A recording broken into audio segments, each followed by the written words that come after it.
எல்லாருக்கும் வணக்கம். இப்போ நம்ம என்ன பார்க்க போறோம்னா இட்லி தோசைக்கு ஏற்ற ஒரு சூப்பர் சாம்பார் பார்க்க போகிறோம். டெய்லி சாம்பார் சட்னி செஞ்சு அழுத்து போனவங்களுக்கு இது சூப்பர் ரெசிபி. இதுக்கு நான் ஒரு 10 வெங்காயத்தை எடுத்து கட் பண்ணி வச்சுக்கிறேன். இது கூட 10 பச்சை மிளகாய் ஆட் பண்ணிக்கிறேன். 10 பல்லு பூண்டையும் நம்ம ஆட் பண்ணிக்கலாம். டெய்லி சட்னியாக போர் அடிக்குதா? ஸோ அப்படி இருக்கிறவங்க கண்டிப்பாக அதை ட்ரை பண்ணுங்க. ரொம்ப ரொம்ப நல்லாயிருக்கும். இட்லி தோசை மட்டும் கிடையாது, சப்பாத்திக்கு சாப்பாட்டுக்கு எல்லாத்துக்கும் ரொம்ப நல்லாயிருக்கும். இது கூட பார்த்திங்கன்னா நான் கிட்டத்தட்ட ஒரு 7-8 தக்காளியை கட் பண்ணி வச்சுருக்கேன். அதையும் ஆட் பண்ணிக்கலாம்.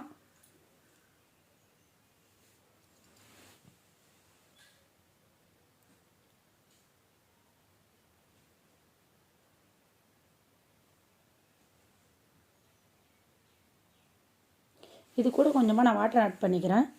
இப்போ இதை வந்து நம்ம ஒரு 3 விசில் போட்டு எடுத்துக்கலாம்.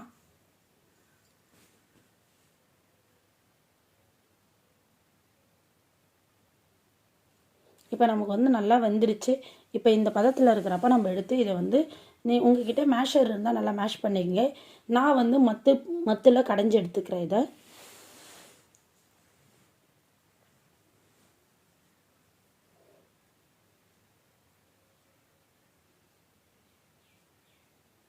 பருப்பே இல்லாமல் சூப்பரான ஒரு இட்லிக்கான சைட் டிஷ் ரொம்ப டேஸ்ட்டாக இருக்கும், ரொம்ப நல்லாயிருக்கும். ஸோ நீங்கள் ட்ரை பண்ணி பாருங்கள். இப்போயும் பருப்பு விலையெல்லாம் நமக்கு ரொம்ப அதிகமாகிடுச்சு. ஸோ இந்த மாதிரி டைமில் இது மாதிரி சாம்பார் நீங்கள் ட்ரை பண்ணிங்கன்னா ரொம்ப நல்லாயிருக்கும். இந்த மாதிரி நல்லா நம்ம கடைஞ்சி எடுத்துக்கலாம். இப்போ இதை தாளிக்கிறதுக்காக ஒரு கடாயில் நம்ம எண்ணெய் சேர்த்துக்கலாம். நான் 3 ஸ்பூன் அளவுக்கு எண்ணெய் சேர்த்துக்கிறேன். இது கூட 1 ஸ்பூன் அளவுக்கு நம்ம கடுகு ஆட் பண்ணிக்கலாம்.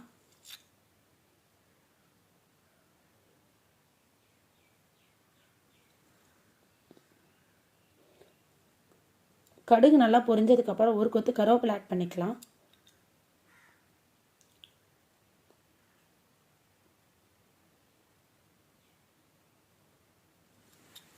இப்போ நம்ம கடைஞ்சி வச்சுருக்கிற வெங்காய தக்காளி கடைஞ்சி வச்சுருக்கோம் இல்லையா, அந்த சாம்பார் எடுத்து இதில் ஊற்றிக்கலாம். நம்ம இந்த பதத்துக்கு நம்ம கடைஞ்சி வச்சுக்கலாம்.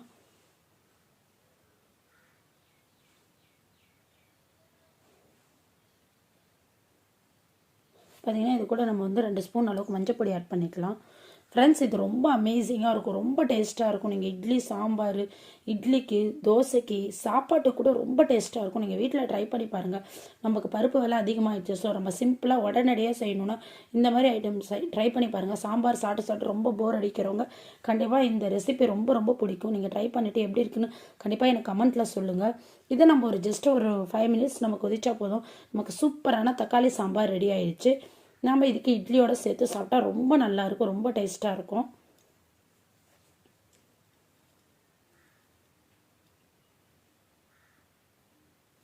நீங்கள் ட்ரை பண்ணிவிட்டு எனக்கு எப்படி இருக்குன்னு சொல்லுங்கள் ஃப்ரெண்ட்ஸ். அதுக்கு முன்னாடி நம்மளோட சேனலை சப்ஸ்கிரைப் பண்ணாமல் நிறைய பேர் இருக்கிறீங்க.